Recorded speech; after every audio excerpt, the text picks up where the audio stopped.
Welcome back to the International Racquetball Federation, and I'm joined by a special guest, Dr. Bud Muehleisen, who is considered the father of racquetball. Dr. Bud, thank you so much for joining me. I'm curious how you got that an acronym. Well, first of all, it's a pleasure to be here, and I'll try to answer that question briefly. In the early days of racquetball, having started in '69, when we named the sport, I I won the first nationals, and then I took the game around the world, so to speak. I went to many countries, and was instrumental in developing the first product, rackets, and courts, and everything else.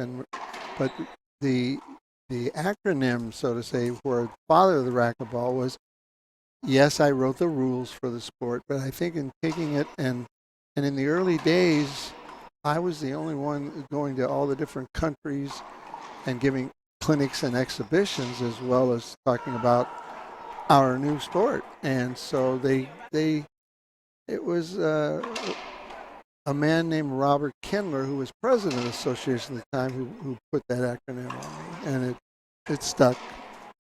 So that was it. You perhaps may be one of the only people who know this, but how did racquetball actually get its name? That's a good question. And I'm telling you, Tim, hardly anybody knows that. So for you, the audience, you're going to know it was the very first tournament.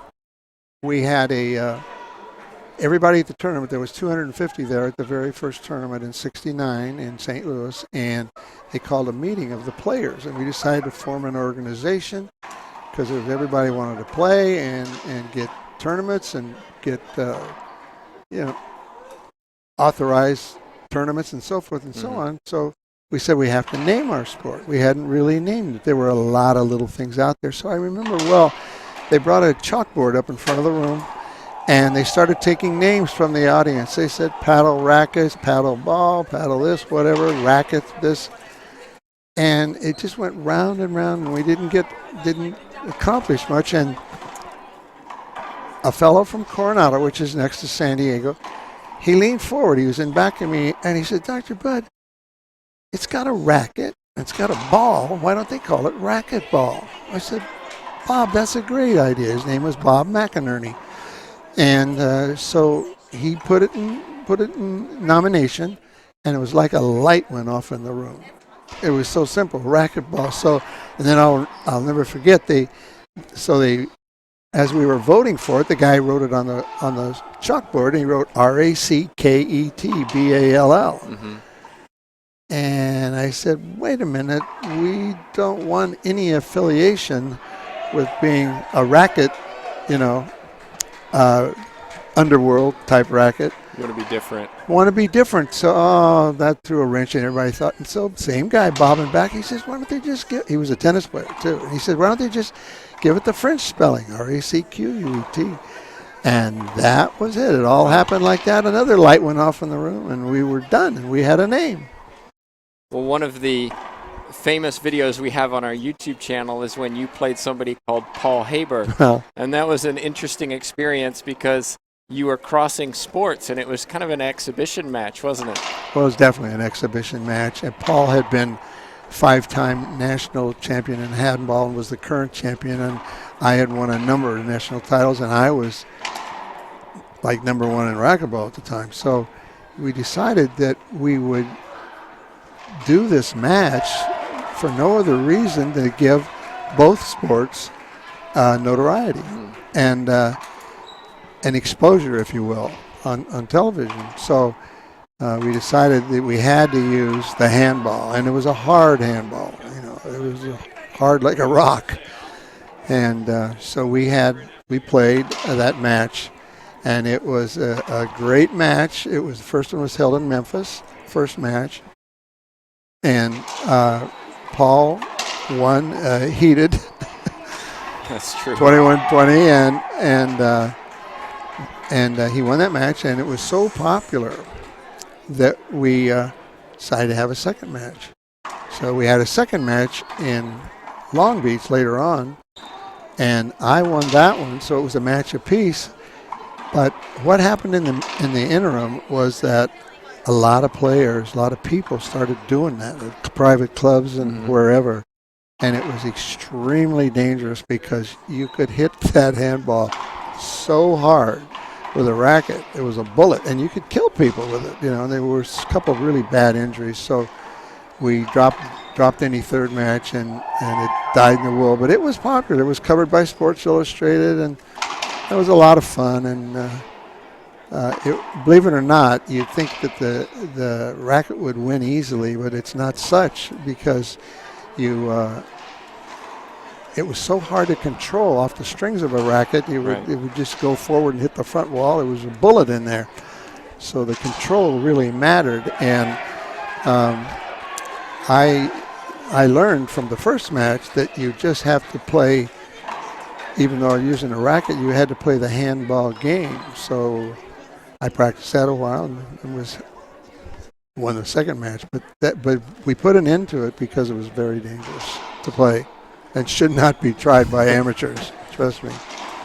Well, you're 86 years young, and what are you doing now? Are you still involved in racquetball? What do you do for fun? Well, what do you do in your off time? Because I know you're still very, very active and very busy. Well, that's a very leading question. How long do we have? But I was extremely active while it was on because I was not only a player. I got into court construction. I had written the rules for the sport, so I was the chairman of specs of the racket and specs for the ball, and so new companies come on the scene and would have to go through. So I was very busy in those days, but I haven't. When I kind of retired from playing, I've never lost my desire to go to tournaments and watch them and play or anything. That's a whole other story. We don't have long enough for that. Sure. But I just love the game. I love it. And you're still coaching, right? I do some teaching privately, and I love giving clinics, and for all ages, kids, whatever. It's fun. It's a labor of love.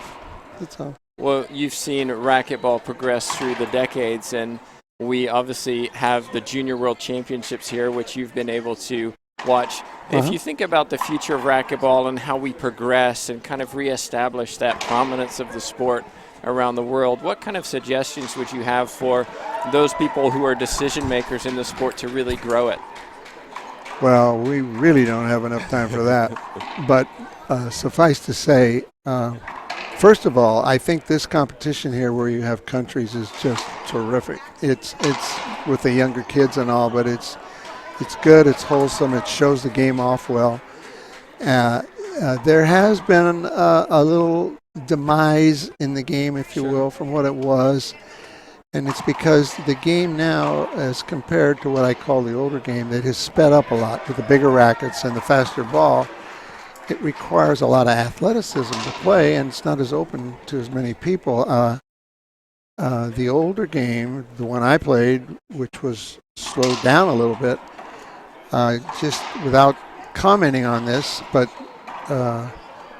we started from zero, and in 13 years there were 16 million players in the United States alone, and we literally could not build courts fast enough to take care of them. It was so popular. And that version of the game was popular because the beginner had as much fun as the pro. It was easier to play. So really trying to slow down the game and create some more rallies as opposed to it gives a rally, but it gets the non-athlete into playing. About 90% of the people that played, and I'm only speaking now for those that at the old days, 90% was do not enter tournaments. And I'm sure it's the same percentage now.